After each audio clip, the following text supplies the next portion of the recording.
Desjardins est fier de présenter Les Dérangeants, le podcast de la nouvelle génération d'entrepreneurs au Québec. Quand les entrepreneurs ont besoin de soutien, chez Desjardins, ils ne dérangent jamais. Visitez desjardins.com/entreprise. Bonjour Marie-Claude. Salut Kat. Aujourd'hui, on reçoit un entrepreneur, Dominique Gagnon, qui est président de Connect & Go. Qu'est-ce qui fait que Dominique, c'est un entrepreneur intéressant? Dominique, il est dans la sphère entrepreneuriale depuis plusieurs années. On est plusieurs d'entre nous qui le connaissent, puis on était super excités de le recevoir parce que c'est un dérangeant. T'sais, il dérange, il y a souvent des idées qui font pas l'unanimité. Il amène vraiment quelque chose de différent. Fait qu'on avait vraiment hâte de l'entendre, puis surtout sur son parcours qui est atypique. C'est vraiment un entrepreneur en série. C'est inspirant d'écouter, puis je pense que ça va plaire à plusieurs auditeurs. Ah ben j'ai hâte d'entendre ça. Ils font le tour du monde. Signent de gros contrats. Écœurent pas mal de monde. Et nous racontent tout ça. Voici les dérangeants. Bonjour, ici Catherine Beauchamp. Bienvenue à cet épisode du balado des Dérangeants, coproduit avec le 96.9 C'est quoi et le 98.5 FM, présenté par Desjardins Entreprises, et qui présente nos dérangeants du milieu des affaires, que ce soit David Côté, Noah Redler, Alex Mency, Carlo Coccaro. Et à chaque épisode, je retiens 3 de nos jeunes PDG. Mais aujourd'hui, on va faire exception parce que on devait recevoir Marie-Philippe Simard et finalement, elle est prise dans un avion qui a été retardé. Donc, elle sera avec nous, mais uniquement en pensée. Et sinon, à ma table, j'ai Étienne Crevier, entrepreneur en série. Bonjour, Étienne. Salut, Kat. Marc-Claude Duquette, présidente du groupe Triton. Ça va? Salut, ça va bien, toi? Oui. Écoutez, je vous invite à rester avec nous jusqu'à notre océan parce qu'aujourd'hui, on va parler de 3 types d'entrepreneurs. Des entrepreneurs qu'on nomme Hunter, Farmer et Dreamer. Et là, peut-être que vous vous dites, qu'est-ce que c'est que ça? On va vous l'expliquer. Et juste avant de débuter, c'est le temps de parler de nos primeurs, nos plugs et nos potins. Marie-Claude. Moi, cette semaine, mon PPP, écoute, je peux pas laisser ça passer sous silence. Là, ce que Yvon Chouinard, le fondateur de Patagonia, a fait. Il a décidé de léguer toutes ses actions de son entreprise à une fiducie qui servira à redistribuer l'argent pour des causes environnementales. Je pense que ça l'a passé beaucoup dans les médias. Beaucoup de gens l'ont vu. Moi, personnellement, ça m'a vraiment inspirée, ça m'a touchée.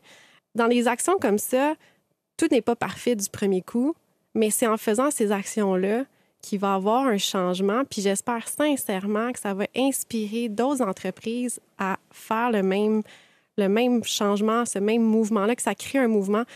Cette personne-là, je trouve que c'est un entrepreneur qui est cohérent depuis le début de son entreprise à où est-ce qu'il est aujourd'hui. Il a toujours gardé ses valeurs. Puis ça, je trouve ça beau à voir. Puis j'espère qu'on va avoir plusieurs autres entreprises comme ça qui vont suivre ses pas. De ton côté, Étienne? Moi, ça va être un potin parce qu'on a notre belle Marie-Philippe qui n'est pas avec nous. M'ennuie! On a failli la voir. Finalement, oui, écoute, elle était prise. Là, c'était complexe. Cheveu.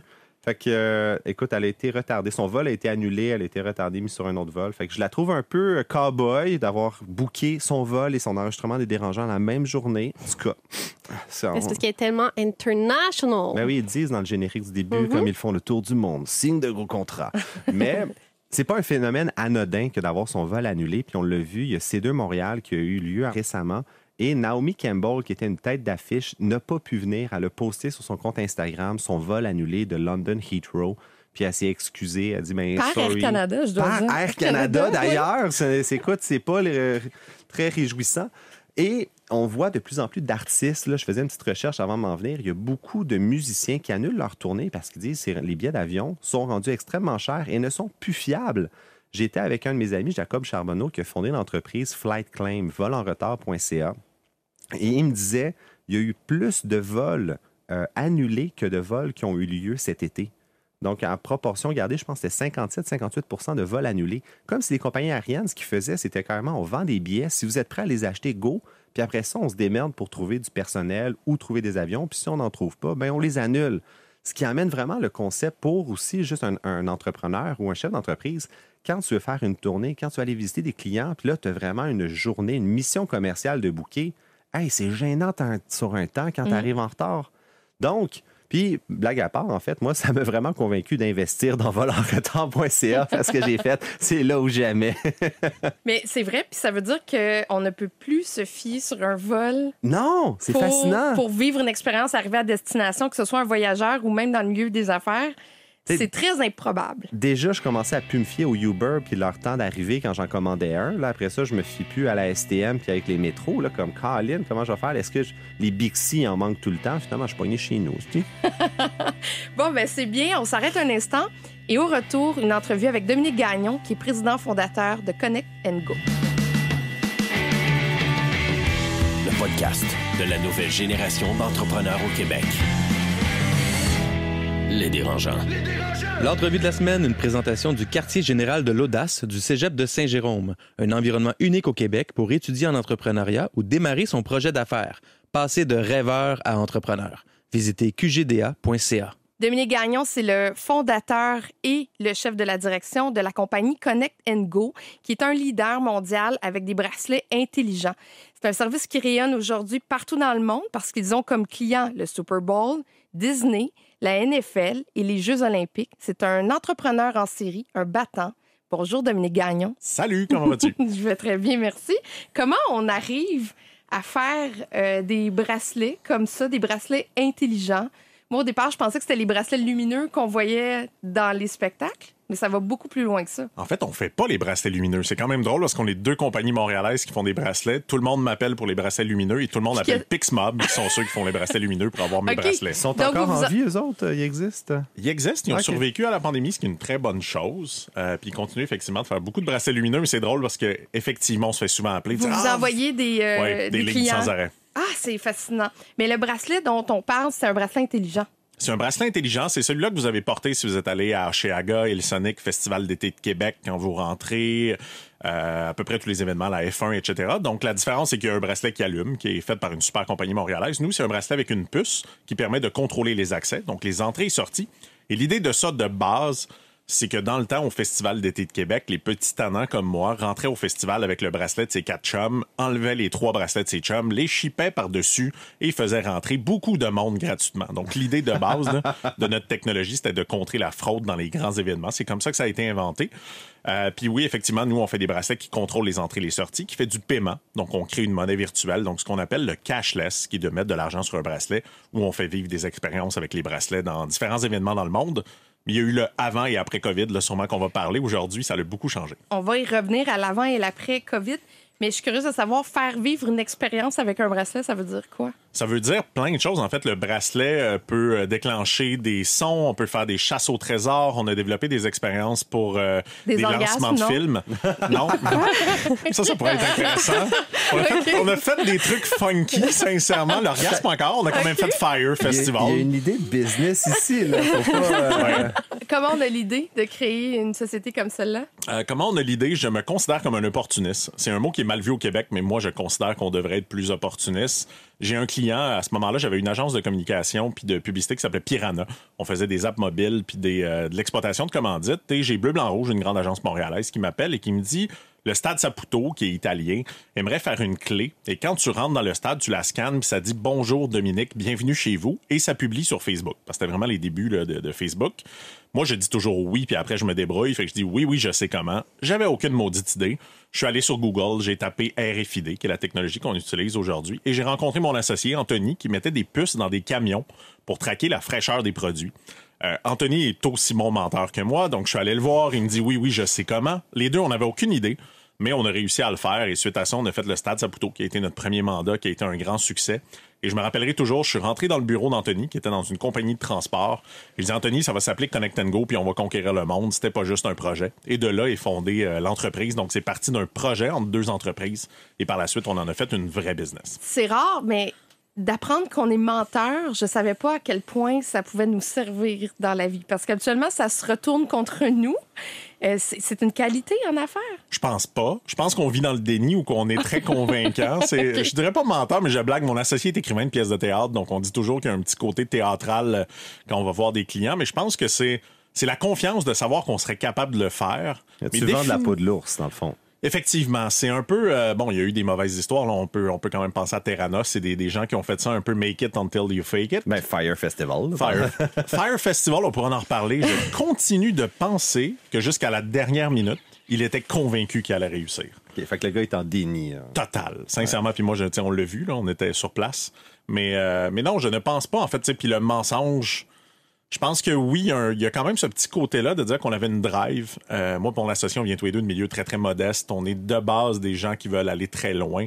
Puis je pense que c'était l'aspect de dire, on sait pas comment, mais on va réussir à le faire. Puis c'est quand même ce qu'on a réussi à faire à ce moment-là. Je pense qu'il y a beaucoup d'entrepreneurs que c'est comme ça aussi. Tu le sais pas, mais tu sais que tu as les ressources ou les contacts, puis tu vas trouver le moyen de le faire. Puis c'est là d'être entrepreneur, là, que tu entreprends de quoi, puis tu vas trouver la voie pour le faire. Exactement. Quand on pitch des NFL, des Disney, du Super Bowl, des Jeux olympiques, on ment aussi, on y va un peu plus haut que ce que le client demande. Comment on fait pour se vendre à ces organisations-là? En fait, ça va être un peu drôle. Ces organisations-là nous ont tous appelés. Okay. Fait qu'on a quand même la chance d'avoir été reconnus, principalement parce qu'on a fait, on réalise pas, mais Evenco puis Osheaga est un festival où toutes les vedettes de partout dans le monde viennent.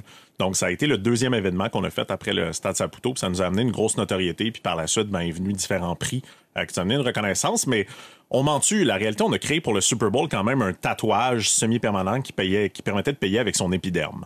Donc, quand j'ai dit qu'on allait faire ça, j'avais aucune idée que si on allait réussir, mais je trouvais ça vraiment cool comme idée. Donc, j'ai dit, on va faire un tatouage semi-permanent qui a fonctionné. Là, 70 000 personnes l'ont utilisé durant le Super Bowl. Tout le monde dans le stade avait ça? Tout le monde pratiquement dans le stade utilisait ça. C'était une collaboration entre US Bank et le Super Bowl.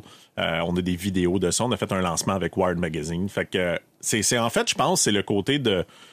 Personne ne savait que c'était impossible, puis on l'a fait. Fait que je sais pas, je le vois pas comme du mensonge, là, je blague un peu avec ça, mais il y a quand même un côté dans l'innovation un peu fou et de se dire, ben oui, ça se fait. La réalité, mes ingénieurs disaient que ça se ferait pas, tout le monde disait qu'on réussirait pas, puis moi, c'est ça qui m'amuse, c'est comment on est capable de faire des choses que les autres ne réussissent pas. OK, mais je veux juste savoir, avant, quand tu quittes la table, tu dis-tu que tu sais pas comment tu vas le faire et que tu vas le faire, ou tu dis ça va se faire? Je dis que ça va se faire parce que définitivement, si tu leur dis ça, t'es mort.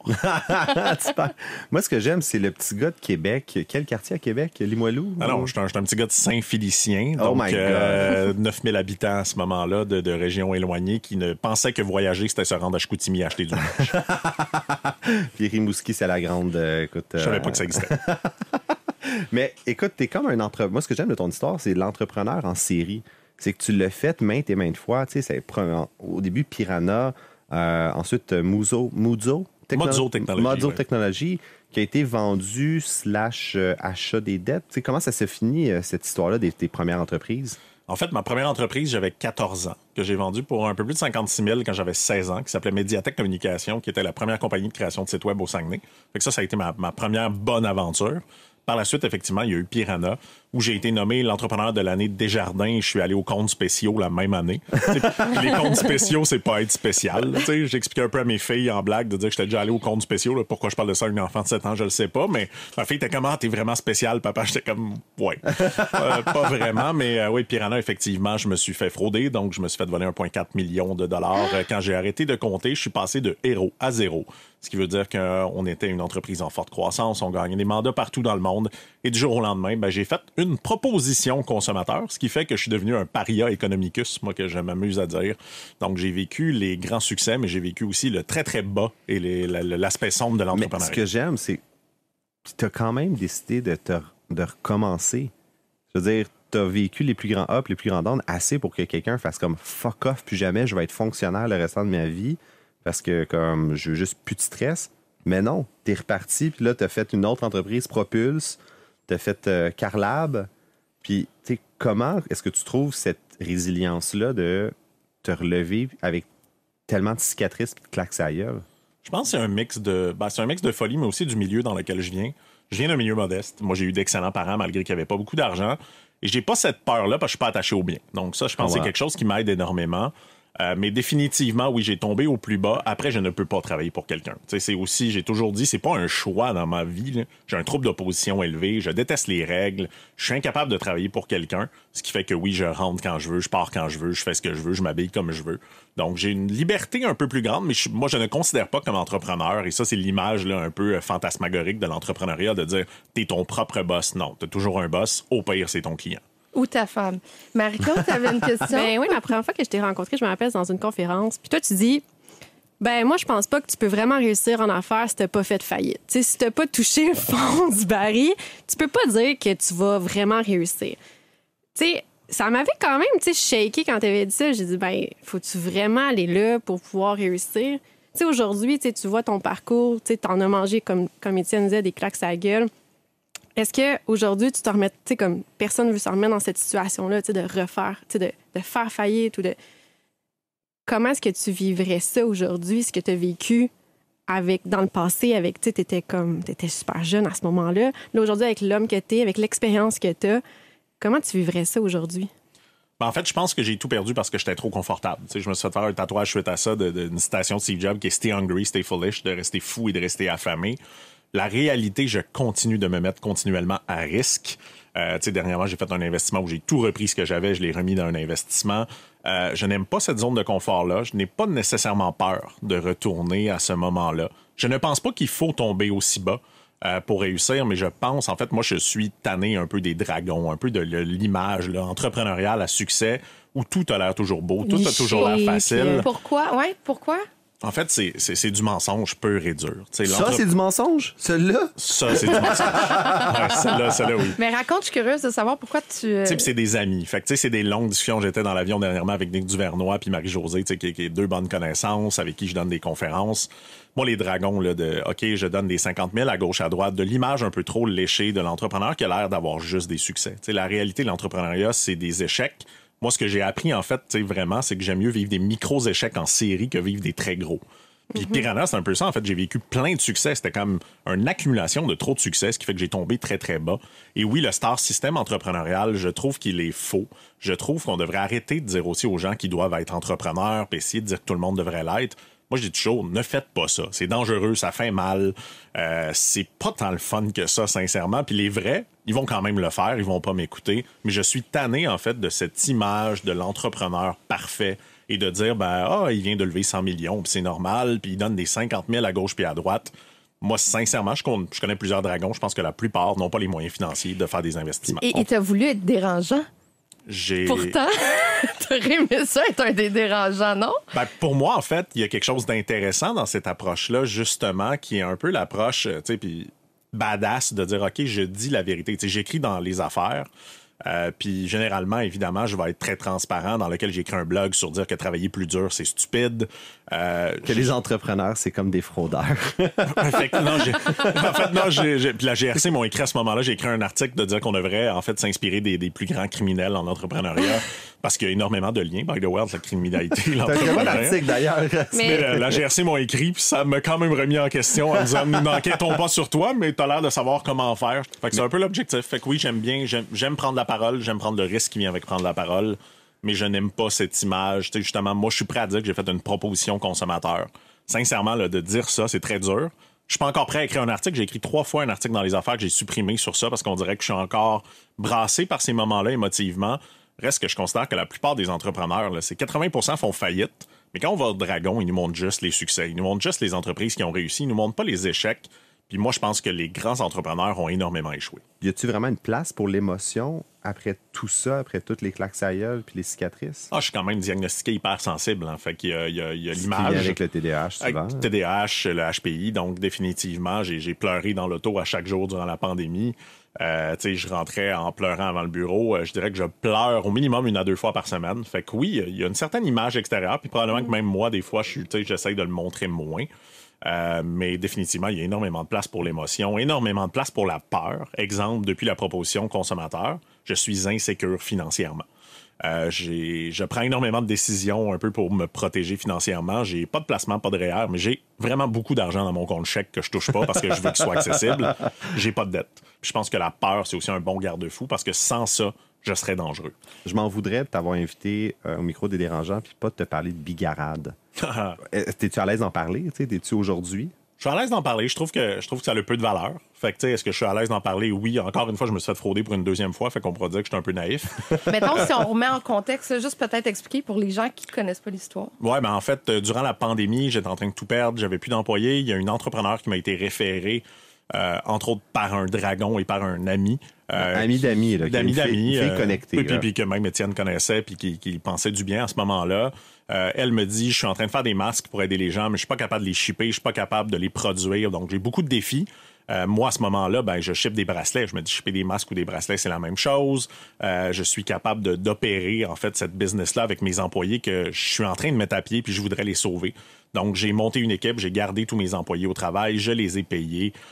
J'ai travaillé avec cette personne-là, en fait, pour l'aider à opérer. Je me suis rendu compte, en fait, que c'était pas la vérité. Et je me suis fait frauder. Donc, je me suis fait voler. Pour la deuxième fois? Pour la deuxième fois. Des sommes plus modestes, mais quand même des centaines de milliers de dollars. Il y a des gens qui n'ont jamais eu leur masque, c'est ça? C'est très triste, en fait. Moi, ce qui est triste, c'est que des gens n'ont jamais eu leur masque. La finalité de cette histoire-là est triste pour les gens. Moi, je n'étais pas impliqué, en fait. J'étais un sous-traitant, aussi, des employés que j'ai aidés. Par la suite. Mais oui, ça a été un autre moment, encore une fois. Je continue d'être naïf. Puis ça, je pense que c'est une belle chose et une mauvaise chose. Là. C'est une discussion assez fréquente avec ma femme. Mais je pense que c'est surtout ça l'empêche de devenir cynique, on dirait, parce que je t'écoute, puis tu as toujours la flamme, la passion, puis tu perds pas foi en l'humanité parce que tu dis, c'était pas une bonne personne, mais c'est pas tout le monde qui est comme ça. Puis tu continues d'avancer, tu continues de t'associer, de faire des partenariats. Juste récemment, t'en as fait un avec Rose Bouddha. Qui, by the way, est à cause de ça. Fait que, tu sais, quand on dit que rien n'arrive pour rien, Rose Bouddha s'est fait frauder par la même personne. Ça, c'est des vêtements de yoga. Les vêtements de yoga éco-responsables, 2 fondatrices exceptionnelles. Maxime et Madeleine. Et en fait, la même chose, ils se sont fait frauder par la même personne que ça m'est arrivé. Ils m'ont écrit en me disant en blague, ce que tu avais fait pour Bigarade, c'était vraiment cool. Nous, on serait prêt à le faire avec toi puis te payer pour vrai, d'être un vrai partenariat. J'ai développé une super complicité avec les 2 filles. Je les ai appuyées pendant la première année, un petit peu plus comme mentor à l'intérieur de l'entreprise. Et à un certain moment, une a décidé de se retirer un peu et j'ai acheté avec les fondateurs de Frank & Oak 60% de l'entreprise. Donc, sans ça serait pas arrivé. Puis moi, en fait, l'échec, c'est des apprentissages. Il faut arrêter, encore une fois, cette fraude-là. J'ai appris des choses à l'intérieur de ça. Puis quand je vais arrêter d'apprendre, c'est là que je vais m'inquiéter. Ouais. Puis, tu sais, on te connaît comme entrepreneur au niveau vraiment plus tech. Qu'est-ce qui t'a emmené vers Rose Bouddha? Ou est-ce que c'est des vêtements de yoga? Là? Est-ce que tu fais du yoga? Check-moi. Est-ce que j'ai l'air de faire du yoga? C'est l'aspect de ne rien connaître là-dedans. Et en fait, c'est de pouvoir prendre des connaissances de l'industrie de la tech, de l'innovation, puis de les amener. En fait, Rose Bouddha, aujourd'hui, c'est une marque de vêtements éco-responsable, mais le but, c'est de le transformer dans un lifestyle brand dans lequel on a déjà une app de méditation, on a lancé des livres, éventuellement, probablement qu'on va faire de la formation en ligne. Donc, il y a une vision un petit peu plus grande. Comme les Lululemon, Lolé, un peu ce qu'ils ont fait avec leur marque de vêtements? Un peu. Ça reste des marques qui ne sont ni éthiques ni écologiques. Donc, je suis pas prêt à me comparer à eux parce que pour moi, en fait, ils détruisent la planète puis ils profitent énormément de l'écosystème en se donnant une image positive. Tu sais, chez Rose Bouddha, on est B Corp. Vous en avez parlé, je pense, à quelques fois. On est 0 déchet. On est Woman Home Business, qui veut dire que quand même la majorité de la compagnie est possédée par des femmes. Une autre mentalité, mais oui, un peu, je dirais, je me comparais plus à 3 fois par jour, tu sais, qui est un peu une marque québécoise dans laquelle elle n'est pas uniquement dans les livres de recettes, elle lance des produits de maison, elle peut lancer des médias, elle peut faire multiples choses. Donc, un peu le but. Le thème autour de Rose Bouddha, c'est le slow living. On en parlera sûrement du 4 jours semaine, puis un peu de tout ça, mais c'est aussi ce qui m'a fasciné, c'est l'aspect de dire, ils ferment leur téléphone à 4 heures, puis ils répondent plus au téléphone, puis ils ont accepté de quitter le centre-ville de Montréal pour aller à l'extérieur parce qu'ils se sont rendus compte que c'était pas sain le mode de vie dans lequel ils étaient. Ils viennent tous les deux du domaine des médias. Donc, on a aussi eu un peu ce brouhaha-là des médias. Et je suis tombé en amour, en fait, avec la marque, mais aussi avec les fondatrices puis leurs valeurs. C'est là que je suis embarqué, mais aujourd'hui, j'ai un conseil d'administration justement demain avec eux. Mais je suis pas super actif dans l'entreprise, même si j'ai fait un investissement très, très majeur. Est-ce que tu appliques cette philosophie-là de comment tu appelles ça? Slow living? Slow living. Ouais. Chez Connect & Go. Est-ce que tu es capable de faire le transfert et de dire c'est aussi malsain de travailler aussi fort, mais dans une autre sphère? Je considère totalement que travailler dur est stupide. En fait, je pense que les gens qui se valorisent par le nombre d'heures qu'ils travaillent devraient arrêter de faire ça. T'sais. Fait que ça, oui. Est-ce que je travaille beaucoup? Sincèrement, je travaille rarement plus que 40 heures. Fait que très, très rare. Je ne travaille presque jamais le week-end. Malgré que je suis quand même, Connect & Go, c'est une de mes entreprises. Au total, en ce moment, je suis dans 6 entreprises, CEO de 4, en plus d'enseigner à l'université, écrire des livres puis faire différentes autres tâches connexes. T'as pas besoin de travailler. En fait, je suis entouré de gens plus intelligents que moi. Et ça, j'y crois réellement. C'est quelque chose que j'ai fini par faire. Puis ça, il faut que tu laisses ton ego. Parce que ça fait mal à l'ego de dire, OK, tout le monde dans la salle est probablement plus intelligent que moi. Fait que c'est ça la clé, dans le fond. Ouais. La clé, c'est aujourd'hui, là, c'est vraiment d'avoir une équipe très, très forte, très solide, très soudée. Ce qui fait qu'effectivement, je pense que je pourrais prendre 2 mois de vacances et ça ne va rien changer à l'entreprise. Puis est-ce que c'est ça qui t'a emmené à aller vers la semaine de 4 jours? Plusieurs choses m'ont amené à la semaine de 4 jours. La première chose, c'était l'aspect que j'étais convaincu que travailler trop était stupide. La deuxième chose, c'est d'avoir eu 2 enfants. Je me suis rendu compte avec des enfants que quand tu arrives le vendredi soir, à 6 heures à la maison, et que là, tu te dis, OK, t'es déjà un petit peu fatigué de ta semaine. Le samedi, Charlotte fait de la danse, Béatrice fait de la gym, je suis dans le jus complètement, on les amène à gauche puis à droite. Le dimanche, on est déjà en train de penser au lundi. T'as pas de me-time. Et je pense sincèrement que d'avoir du temps pour soi est important. Je crois à la santé mentale. Fait que je crois qu'on a besoin. J'avais arrêté de faire du sport parce qu'effectivement, je travaillais probablement trop. J'étais un peu là-dedans. Après, il y a des objectifs aussi qui sont un peu plus business. La réalité, aujourd'hui, on a réussi à recruter une quinzaine de candidats en 30 jours. On n'a presque aucun roulement. On a augmenté notre productivité. Au minimum, on l'a stabilisé. Il n'y a aucune perte de productivité dans notre premier mois. Mais oui, ça a été... tu sais, la première semaine, en plus, qu'on a fait le 4 jours, c'était quand même drôle parce que le lundi était férié. Ça veut dire que la première semaine, c'est une semaine de 3 jours. T'sais, ça, je l'ai trouvé.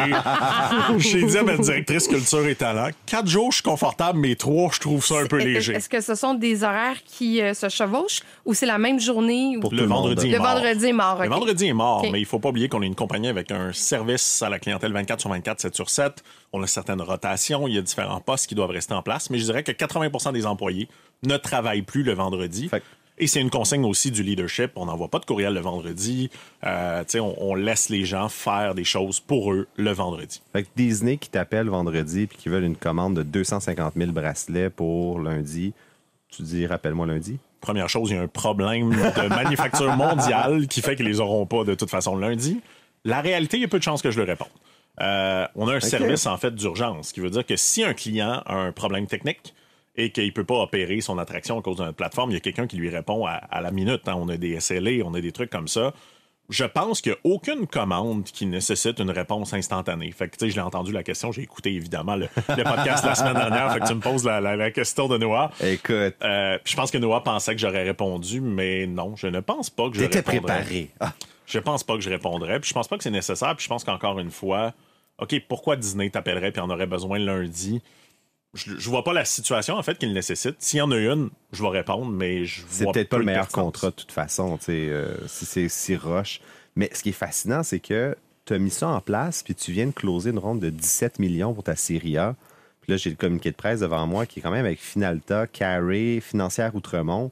Tu as convaincu beaucoup de monde de mettre 17 millions en disant « ouais, puis on va être 4 jours en plus ». Tu sais, alors qu'on s'attendrait des investisseurs qui sont encore plus squeezés sur le citron. Pour être transparent, puis on a eu des bonnes discussions là-dessus sur le management des investisseurs. Ce n'est pas le rôle des investisseurs de dicter si je vais faire 2 jours, 4 jours ou 5 jours. C'est vrai. Il faut tu séparer. as eu les couilles de quand même le faire. Tassez-vous, c'est pas vos foutus problèmes, vos foutus affaires. En fait, je me mets au bat. Puis c'est encore une fois l'aspect d'accepter d'être dans l'inconfort. Est-ce que mes investisseurs sont d'accord avec cette décision-là? Probablement pas. Après, moi, j'ai un plan de match qui est de livrer un budget, qui est de livrer une croissance, qui est de doubler notre chiffre d'affaires pour les 2 prochaines années, sur lequel je suis bonifié. Donc, évidemment, j'ai ce qu'on appelle des ratchets. Donc, l'aspect que je peux perdre des actions ou gagner des actions en fonction de l'atteinte de la performance. Je suis très à l'aise avec le plan. Et après, la réalité, c'est que si j'enlève le 4 jours semaine, j'ai besoin de 500 000 de plus en chasseur de tête pour recruter. Je peux te garantir aussi que c'est cette vision-là qu'il faut réfléchir, de se dire, OK, est-ce que t'es mieux payer 500 000 de chasseurs de tête ou que les gens travaillent une demi-journée de moins? Parce que la réalité, est-ce que les gens en télétravail travaillaient vraiment si fort le vendredi après-midi? On peut aussi se poser des questions sur la réelle productivité des gens. Surtout quand on parle d'une entreprise en haute technologie où je ne pense pas que tu peux coder pendant 38 heures semaine de manière intensive. Moi, je suis curieuse de savoir, tu as parlé de ton entreprise avec le avant la pandémie et après la pandémie. Comment elle s'est transformée? Parce que je sais qu'il y a eu des mises à pied en cours de route. Là, on s'entend que l'industrie du spectacle, c'est pas ce qu'il y avait de plus populaire pendant la pandémie. Mais l'entreprise avant puis après, si tu avais à faire un tableau? C'est un gros reset, un bouton reset, mais reset à 100% sur tout. En fait, très, très intense. Ça a été le début là, de la COVID. Je me rappelle, là, mettre 10 personnes à pied par jour sur Zoom en pleurant le soir puis en buvant une bouteille de scotch. Ça a été très, très difficile parce qu'on a perdu 100% de nos revenus. Bon, c'est 98%. Je sais pas c'est quoi le 2% qui reste. Fait que, disons 100%. Puis nous, c'est commencé tôt parce qu'on devait faire la PGA en janvier et on a du matériel qui provient de Chine qu'on n'était pas capable de recevoir. Donc, très, très rapidement, là, on a tout perdu. Je pensais que j'allais refaire faillite. Puis là, tu sais, c'était un peu la parano. Une deuxième fois, tu sais, t'en parlais. Sincèrement, là, j'ai eu peur. Parce que je peux te garantir que 7 ans où personne ne veut te prêter d'argent, même si tu es un succès économique au Québec, même si tu as une réputation, j'ai pas plus passé au crédit pour l'achat de ma maison. Fait que la réalité, ils font pas « Ah, t'as une belle bio, on te prête ». Et tout ça, en fait, c'est arrivé, mais une chose que j'ai beaucoup aimé, en fait, de la pandémie, c'est que pour la première fois, j'ai trouvé que c'était juste pour tout le monde. En fait, je me suis dit « Tout le monde souffre en même temps ». Et dans la souffrance, il y a beaucoup d'opportunités. Tu sais, je l'ai dit tout à l'heure, je suis un petit peu opportuniste. Donc, je me suis un peu changé mon cerveau d'un mode « ça va pas, j'ai envie de pleurer » à « la meilleure défense, c'est l'attaque ». Et on a complètement changé notre vision. On est allé voir nos investisseurs, plus de revenus, plus rien. On a dit qu'il faudrait remettre 2 millions. On avait un plan de faire un pivot puis d'aller dans les installations permanentes. Aujourd'hui, Connect & Go, on ne fait plus d'événements. On a fermé complètement la business. Donc, on faisait tous les plus grands événements au monde. On a arrêté de faire ça. Aujourd'hui, on gère des parcs d'attractions, des zoos, des aquariums, des parcs aquatiques. Donc, vraiment un marché similaire, mais différent. Ils ont remis 2 millions. On s'est mis à écrire à tous nos concurrents pour les acheter. On a acheté 2 compagnies durant la pandémie. On a développé des produits à la vitesse grand V. Donc, on s'est mis dans un mode inconfortable. Et ce qu'on a réussi à faire, c'est de fonder une nouvelle entreprise. Parce qu'aujourd'hui, Connect & Go, il reste 4 employés d'avant. Donc, c'est presque tous des nouveaux. C'est une nouvelle technologie. C'est des nouveaux clients. Mais on a réussi en 12 mois de faire ce qui devrait nous prendre 6 ans. Donc, cet aspect-là un peu de... Il n'y a rien à faire en plus, donc on peut aller plus vite. A été très profitable. Donc, ça a le fait que Connect & Go, à ce jour, est plus gros qu'avant la pandémie. A plus de clients, vaut à peu près 5 fois plus et a un plan de croissance extrêmement agressif pour les prochaines années. Donc, je pense que la pandémie, après coup, a été une bonne chose, malgré que ça a été très difficile humainement. Puis ça va être quoi ta Coupe Stanley avec Connect & Go? Quand est-ce que tu vas faire comme done, check in a box? Bonne question. J'essaie encore de... Je me remets en question à chaque année, en fait, si j'ai encore envie, si j'ai encore du fun. Il y a de ça, justement, 2 semaines, j'étais dans un mindset de me dire, OK, je pensais qu'avant, j'étais prêt peut-être à ce qu'on appelle la sortie, qu'on prévoit à peu près 2 ans d'avance. Je pense que je peux amener la compagnie à 100 millions de revenus dans les 4 prochaines années, ce qui est assez agressif parce qu'on est parti de 0 il y a 3 ans. Ouais. Ce qui veut dire 0 à 100 millions en 6 ans. J'ai la meilleure équipe que j'ai jamais dirigée au monde. Et moi, ce qui m'excite, c'est pas l'aspect financier, c'est le nombre de personnes qui utilisent notre technologie dans le monde. Donc, cette année, on va être à peu près 10 millions d'utilisateurs qui utilisent notre technologie. Dès le moment, je pense qu'on va frapper le 50 à 100 millions d'utilisateurs à travers le monde. Ça, c'est un des points qui m'allume énormément. Après, c'est évidemment toujours un peu la même chose, c'est la conquête du monde. Donc, on vient de signer un parc d'attractions à Doha, au Qatar. Je pars la semaine prochaine en France où on a signé 16 parcs d'attractions. Ça, c'est quelque chose que j'aime beaucoup, de faire rayonner le Québec à l'international et de déployer des clients de super grande taille un petit peu partout dans le monde. Puis tu as besoin d'y aller encore sur place, cette business-là, d'aller rencontrer les clients, d'aller serrer des mains. C'est revenu post-COVID? J'ai besoin de rien. La réalité, je pourrais pas y aller. Je suis pas nécessaire. Je suis vraiment devenu une mascotte, là, la réalité. Là. Fait que non, de ce côté-là, je te dirais, est-ce que j'ai besoin? Est-ce que je pense qu'on doit recommencer à voyager? Oui. C'est très, très... Puis encore plus avec le COVID, les gens veulent te voir. Les vrais deals, ils se passent au resto. Les vrais deals, ils se passent face à face. Il faut arrêter de penser que le virtuel va rester partout. Je crois au télétravail. Je ne crois pas au virtuel dans du deal-making, dans du relationnel. Est-ce que je suis obligé d'y aller? Tu sais, comme là, je pars en France, je vais faire 7 parcs d'attractions en 6 jours. Fait que, tu sais, c'est pas un voyage tant le fun. J'arrive à l'aéroport le matin même, pars en auto, je m'en vais à Saint-Malo. Après ça, je m'en vais dans le nord de la France. Je visite des parcs, mais pour moi, c'est important. Puis oui, c'est important que le président de l'entreprise se pointe, qu'il soit capable de parler aux clients. Parce que pour moi, c'est un petit peu, puis c'est le truc que j'aime le plus. Fait qu'est-ce que j'ai besoin de le faire? Non. Parce que j'ai une vice-présidente de vente qui est hallucinante et elle pourrait tout faire ça sans moi. Mais ça continue d'être quelque chose que j'ai énormément de plaisir à faire. C'est là que tu as ta valeur ajoutée, là. Je pense que j'ai ma valeur ajoutée dans penser on va être où dans 3 à 5 ans, pendant que mon chef des opérations pense à il faut gérer aujourd'hui. Puis effectivement, je vais continuer de faire un petit peu des ventes. En ce moment, je suis principalement impliqué dans un gros projet d'intelligence artificielle qu'on va lancer. Mais je suis rendu à une étape, puis ça, c'est vraiment le fun, merci à la vie, de je fais uniquement ce que j'aime. Fait que je fais rien en ce moment chez Connect & Go qui ne me plaît pas. J'ai des gens qui font ça, puis eux autres, ça leur plaît de faire ce qui me plaît pas. Fait que c'est merveilleux. Dominique, merci beaucoup. Écoute, je sais que tu as voulu être un dérangeant. Je t'ai taquiné là-dessus un peu plus tôt. On aurait envie de te garder avec nous. Est-ce que ça tente de participer? Il y a une question dérangeante. On a un CA. Je vais continuer d'être dérangeant. Oui. Ah! Quel homme! Marc-Claude Étienne, ça vous va? On regarde Dominique? Plaisir. Bon, merci beaucoup, Dominique Gagnon. On se retrouve tout de suite après. Le podcast de la nouvelle génération d'entrepreneurs au Québec. Les dérangeants. Le CA, une présentation de Garling WLG, des avocats aux côtés des entrepreneurs. Le succès, ça se prépare et ça se protège. Développez les meilleurs réflexes en matière de droit et propriété intellectuelle. Visitez garlingwlg.com. Juste avant de passer à notre CA, on a décidé de garder Dominique Gagnon, qui est président de Connect & Go, avec nous. Je vous pose la question à tous les trois. Avez-vous déjà réfléchi à quel genre de concurrent qui pourrait détruire votre entreprise? Je donne un exemple. Par exemple, le Uber. Le Uber n'est pas arrivé, autant qu'il a révolutionné l'industrie du taxi, il n'est pas arrivé par l'industrie du taxi, c'est arrivé par la bande. Est-ce que vous avez déjà trouvé, je ne sais pas moi, un concurrent, quelque chose qui pourrait faire que vous seriez détruit comme entreprise? L'exemple est super bon, puis souvent, on donne justement l'exemple de Uber, la ubérisation, puis on dit toujours que ce n'est pas les Hilton qui ont inventé Airbnb. Mais si on y réfléchit plus que ça, tu sais, moi, c'est Garmin. Garmin aurait dû inventer Google Maps. Le iPhone aurait dû être inventé par Nikon ou Canon, qui avaient déjà tous les points de service à travers le monde. La technologie photo. Et la technologie se sont fait ramasser par carrément quelqu'un du champ droit qu'ils n'ont jamais vu venir, puis ça a tué leur business. T'sais, ils ont passé probablement des plus grands sommets à, justement, down the drain. Puis, quand tu bâtis une business sur le statu quo, c'est que tu es en train de milquer tout simplement juste l'inertie, et c'est ça qui se passe quand tu n'es pas dans l'innovation. Fait que moi, ça m'est jamais arrivé, l'auto-ubérisation, ou de voir qu'est-ce qui pourrait détruire ou me casser les jambes dans Biogénique, parce que, justement, j'étais toujours en innovation, et justement, j'essayais de pousser une innovation dans la gorge du monde.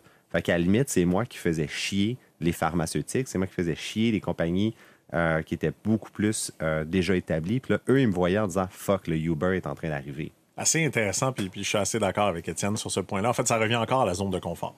Moi, je suis d'accord de dire que les entreprises deviennent confortables, deviennent un peu grasses, ont de la difficulté à se revirer. Et à ce moment-là, on aime ça, les dividendes. Puis, exact, puis c'est correct. Tu sais, je pense qu'il y a des moments pour récolter, puis il y a des moments pour semer. Un peu comme Étienne, nous, on est le dérangeant de l'industrie. Fait que, tu sais, on est vraiment réputé comme le tannant. J'ai volé 2 grosses pointures à mon plus gros concurrent qui vaut $1 milliard en bourse. J'ai volé sa vice-présidente marketing qui est venue au vendre chez nous. Je continue d'y voler des clients continuellement pour le tanner. Et quand on me parlait tantôt un peu de qu'est-ce qui me stimule, c'est vraiment ça. De déranger le statu quo de joueurs qui n'offrent plus, de joueurs qui ont effectivement une grosse zone de confort. Donc, je ne vois pas réellement, je dirais que peut-être comme pour toi, Étienne, dans Biogénique, c'est plus peut-être les lois qui pourraient me détruire ou des nouvelles. On s'entend, Théo Taxi, pour moi, là, je considère que c'est pas nécessairement la faute de Taillefer, c'est aussi la faute du système qui avait été mis en place qui empêchait de faire ce qu'aujourd'hui, par exemple, Théo fait. Donc moi, j'en vois pas aujourd'hui parce que je suis beaucoup plus dans la position d'être le challenger, donc être celui-là qui va aller déranger puis voler des clients. Mais définitivement, on a besoin des Uber, on a besoin des Airbnb, on a besoin de tous ces gens-là parce que ils ont amené énormément de progrès, malgré que parfois, ils n'ont pas suivi les règles. Et ça, c'est peut-être le côté non éthique là, qu'on parlait un petit peu plus tôt versus l'aspect un peu criminel de l'entrepreneur à un certain moment. Moi, j'en vois pas dans ma business, mais je dirais que je peux garantir que mes concurrents, j'espère qu'ils sont inquiets parce qu'on arrive. Marie-Claude, de ton côté? Ben oui, j'ai eu à y penser parce que moi, contrairement aux gars, j'ai probablement une des entreprises les plus traditionnelles qui existent. Fait que oui, des fois, tu regardes ça puis tu te dis, bon, mais comment est-ce que je peux réinventer? Un outil que j'ai bien aimé, moi, ça a été le design thinking. Où est-ce que ça m'a permis de... Parce que ça te permet de rêver, mais ça te permet de structurer. Qu'est-ce que le design thinking? Ben, je ferai pas comme une grande explication. Vous irez voir sur Google parce qu'il y a des informations bien intéressantes. Mais en fond, c'est une gestion de tes idées dans un processus créatif puis de le mettre, dans le fond, en production. Puis moi, j'ai découvert une compagnie en Californie qui faisait quelque chose de vraiment chouette. Puis avec mon équipe, justement, on est en train de voir comment est-ce que nous, on pourrait l'intégrer ici au Canada. Eh bien, merci. Et maintenant, c'est le temps de passer à notre CA. Aujourd'hui, on va avoir une discussion sur 3 types d'entrepreneurs qui existent dans le milieu des PME, des entreprises, ce qu'on appelle les farmers, les dreamers et les hunters. Et avant d'avoir la discussion, parce que moi, évidemment, je veux savoir de quel type vous êtes, j'aimerais ça qu'on explique quel est chaque type d'entrepreneur. Étienne, qu'est-ce qu'un farmer? Mais tu fais bien de le souligner parce que des fois, dans le jargon entrepreneurial, on oublie que c'est pas quelque chose que comme tout le monde parle. Puis ce qui est fascinant, c'est que farmer, hunter, ça se traduit pas en français. On va être à Montréal, puis un chasseur, là, c'est très rare que tu entends ça dans une conversation. Hey, je me cherche un chasseur. Non, je me cherche un hunter. Je me cherche un farmer. Un farmer, ça va être vraiment celui qui prend soin des clients. C'est celui qui va faire des ventes organiques. Donc, on lui donne un carnet de clients, par exemple Disney, puis on va dire, ben Disney nous achète déjà pour 1 million. Es-tu capable d'amener ça à 1,2 million? Es-tu capable de faire grossir les clients actuels puis de les rendre heureux? C'est une personne qui aime ça entretenir des relations de long terme, fidéliser des clients. Habituellement, il va en avoir plus de clients. On va vraiment lui donner beaucoup de gens à gérer, mais c'est pas dans la recherche de thrill. Il n'y a pas besoin d'aller mettre son cul dans un avion. Souvent, c'est à distance, au téléphone. C'est de l'entretien? De l'entretien, du bon service à la clientèle. Puis, il plante ses graines, puis au printemps, il récolte les betteraves qui sont poussées. Là. Puis le hunter, au niveau des ventes, ça va être beaucoup plus la personne qui va aller chercher la vente, qui va aller à l'extérieur, qui va aller... Je vais encore dire closer des gros deals. Puis, mais si on le ramène au côté plus entrepreneurial, c'est vraiment la personne qui va aller au-devant, qui va justement aller chercher des rondes de financement, qui va avoir une idée, qui l'aura pas juste... Il l'a pas juste dans la tête, il l'a pas d'un pied. C'est quoi l'expression? Il l'a pas d'un pied, il l'a dans la tête, puis il va la chercher. Ça se peut, tu me l'apprends, je n'étais pas au courant. Ça a l'air à fonctionner comme ça. Fait que ça, c'est beaucoup plus ce que c'est que le hunter. Et le dreamer? Selon moi, parce qu'effectivement, je connais énormément le hunter et le farmer, qui est des classiques dans le domaine de la vente. Je me doute que le dreamer, c'est probablement l'entrepreneur un peu plus visionnaire. Ah, c'est exactement ça qui est écrit. Fait que définitivement, je pense qu'il y en a énormément. C'est celui-là qui va voir plus loin. C'est l'inventeur, je pense, un peu, puis l'innovant, qui est souvent aucun des deux. Parce que la réalité, souvent, la personne qui va voir un peu plus loin, qui va inventer des produits, et ni un ni l'autre est souvent un mélange de tout ça.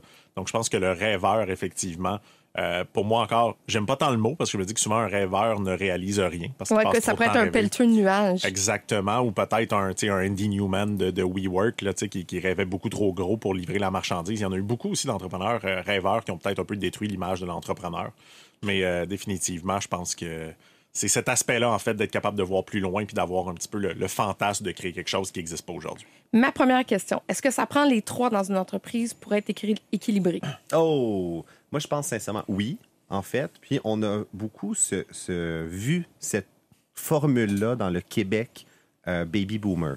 Donc, Révolution tranquille, les grandes entreprises québécoises comme Cascade, 3 frères.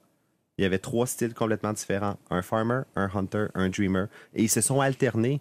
Chacun a un cycle différent.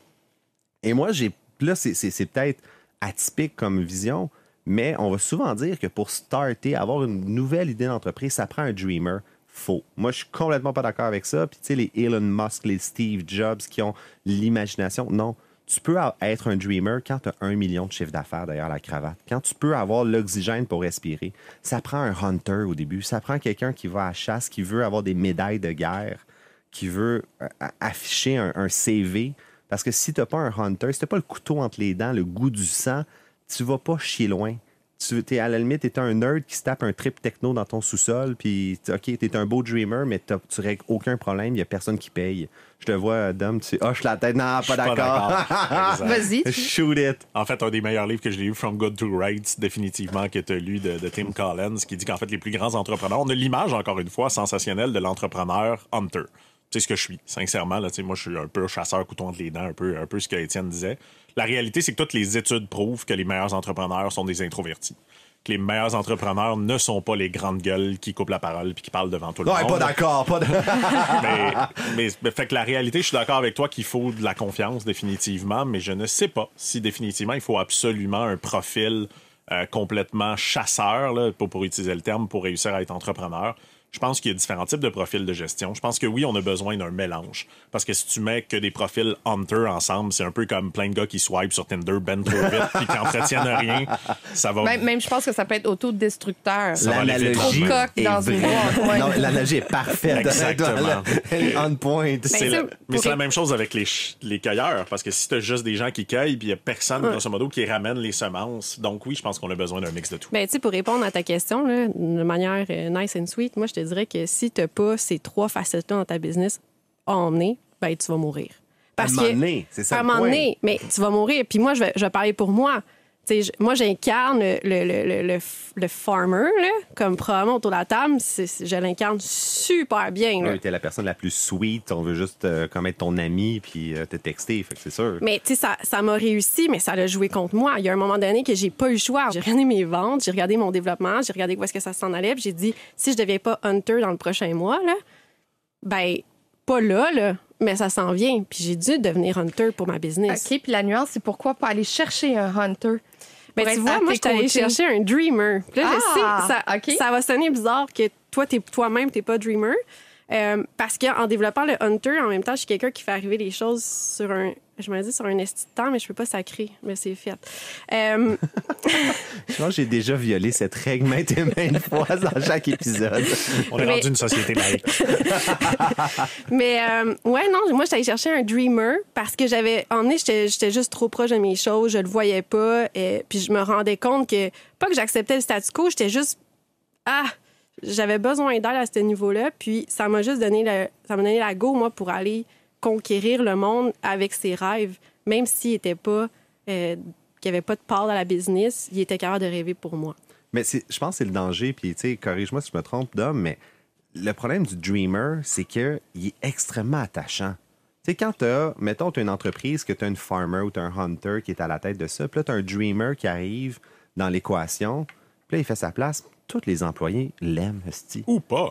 T'as quand même nommé, on s'entend, il y a 5 minutes, t'as donné comme exemple de dreamer Elon Musk, Steve Jobs, des hommes détestés généralement de la majorité de leurs équipes. Est-ce que Zuckerberg est un dreamer aussi ou... Je pense qu'il a volé l'idée de quelqu'un, donc est-ce qu'il a réellement rêvé à cette idée-là? Je pense qu'il y a un côté chasseur-farmer. Je pense qu'en fait, il y a énormément de troubles neurologiques chez Mark Zuckerberg, fait qu'un peu dur à mettre. Mais je suis d'accord, que c'est sûr qu'il y a le gentil dreamer, puis il y a le dreamer un peu très ambitieux, puis disruptor. Sociopathe, là, ouais, probablement. Mais je suis d'accord de dire qu'il faut trouver, puis je pense que le plus important, c'est, encore une fois, dans l'image entrepreneuriale un peu romancée, souvent, les entrepreneurs vont se sentir mal de ne pas être un hunter parce qu'ils vont dire « Je peux pas être entrepreneur, c'est pas la personnalité. » Le plus important, c'est de savoir on est quoi puis de savoir s'entourer de ce qu'on n'est pas. Fait que si tu es un dreamer, tu vas réussir en affaires si tu es capable de te trouver des bons alliés de ce côté-là. Moi, tu sais, mon chef des opérations, je le dis devant lui, là, c'est le gars le plus plate au monde. Vraiment, il est ennuyant. Il n'y a pas réellement d'émotion. Puis tout est structuré. Je vais repartir 10 business avec. C'est le meilleur au monde. Et je veux qu'il devienne le président de la compagnie parce que je pense qu'aussi, il va être meilleur que moi à une autre étape. Et je pense qu'effectivement, c'est de savoir on équipe et de l'accepter. Moi, je suis pas un joueur d'équipe. Ça a l'air bizarre, là, dit comme ça. Je sais que je suis pas un joueur d'équipe. Donc, il faut que je m'entoure de joueurs d'équipe. Puis pour rebondir là-dessus, moi, je suis curieux de vous entendre les deux. Ça serait quand dans le développement de vos entreprises ou de votre carrière d'entrepreneur que vous avez été capable de mettre le doigt sur quel type vous êtes? Quand est-ce que toi, Marie, t'as su que tu étais une farmer? Je pense que tu le découvres avec tes faux pas. Tu le découvres avec tes wins. Tu le découvres au fur et à mesure. Ouais. Toi, Dom? Oui, je pense que. Puis je pense que tu peux changer aussi. Un peu ce que tu disais, de dire. Il y a des moments où moi, je mélange réellement le hunter et le dreamer parce que j'aime les deux. Je suis pas un farmer. Ça, c'est pas ma personnalité intrinsèque, mais en fait, ça fait longtemps que je le sais, mais ça fait peu longtemps que j'accepte qu'il faut que je m'entoure de gens très, très différents de moi. J'avais le mauvais réflexe entrepreneurial de m'entourer de gens qui me ressemblent. Ça veut dire que moi puis mon associé, on est 2 chasseurs, 2 vendeurs. Il a fallu à un certain moment qu'il se retire un peu, que je prenne plus de place parce que ça s'entrechoquait. Et François-Pierre, aujourd'hui, qui est mon chef des opérations, ne serait pas un profil de quelqu'un avec qui je vais nécessairement aller souper au resto ou avoir une relation à l'extérieur du bureau, mais je continue de le dire. Il est 100 fois plus puissant que moi. C'est le meilleur allié que je peux avoir. Puis j'ai fini par accepter de dire non, de s'entourer de gens différents. Puis ça, c'est un mauvais réflexe. On s'entoure souvent de gens qui nous ressemblent, que ce soit physiquement, la même couleur de peau, le même langage. De plus en plus, je réalise à quel point c'est bon de s'entourer de gens qui pensent différemment, qui sont différents, peu importe les manières d'être. Et ça m'a pris du temps de le comprendre parce que j'avais probablement l'ego aussi de c'est plus confortable d'être avec des gens qui parlent fort et qui me ressemblent un petit peu. Et toi, Étienne? Bien, écoute, mon Dieu, j'ai changé 4 fois d'opinion depuis le début du débat. Au début, tu disais, là, comme dans la préparation, que tu étais un dreamer. Puis, je le pense encore que j'ai été ça pendant ma vingtaine. Puis je pense que la nuance que je rajoute, c'est ce que Dom vient de dire, tu peux changer. Parce que pour un rappel, on parle de start-up, mais une start-up, c'est une jeune entreprise innovante à fort potentiel de croissance. C'est toujours comme sur le fort potentiel. Si t'es pas si t'es juste une PME, une jeune PME, on dit jeune PME, une start-up, c'est qu'il y a une espèce d'effet d'entraînement, de hockey stick qui embarque. Et je voulais absolument être dans le milieu start-up. Je voulais la forte croissance. Donc, on dirait que je me suis fait absorber pour être un dreamer. Fallait que je sois un dreamer. Puis aujourd'hui, j'aurais tellement plus envie de ça. Tu sais, c'est pas pour rien que je suis passé de la technologie médicale dans 16 pays à faire de l'investissement immobilier, qui est probablement la chose la plus plate que sur je Terre. suis pas capable de faire. Que je fais Tu m'avais déjà dit en dîner, je pense un peu pompette, hostie que c'est plate l'immobilier, c'est trop lent. C'est payant, mais c'est lent. Fait que où est-ce que là, je me rends compte que je suis plus introverti que je pensais, puis je m'enligne probablement plus sur le farmer. J'ai plus de fun à m'enrichir silencieusement, à pu être, justement, afficher les médailles, puis à pu prendre autant de risques sur mon système nerveux. Il est plus capable. Il est plus capable. Là, on est au fin septembre, début octobre, là, dépression saisonnière à côté. Je le sais, à chaque année, le mois des changements de saison, je suis comme, ah, mon Dieu, que ça va être tough. Puis là, mon Dieu, que j'ai envie d'aller dans le sud. Fait que là, je suis comme, rajoute là-dessus, en plus, une drone de financement, puis avec 3-4 départs d'employés, puis un conseil d'administration qui te chie dessus. Oh, je pèterais aux frettes, là. Être un dreamer. Bien, je vous remercie à tous les trois parce que ça a été une discussion vraiment très, très riche. Je suis contente que tu sois resté avec nous, Dominique Gagnon. Plaisir. Je devrais demander le cachet de Marie qui n'est pas venue, par exemple. Peut-être. Elle est présentement prise dans un avion. On la salue. Étienne, merci. Merci à toi. Merci, Marie-Claude. Merci, Kat. C'était Catherine Beauchamp. Je vous dis merci. À la prochaine. On se retrouve pour un autre épisode des Dérangeants. Le podcast de la nouvelle génération d'entrepreneurs au Québec. Les Dérangeants. Les Dérangeants!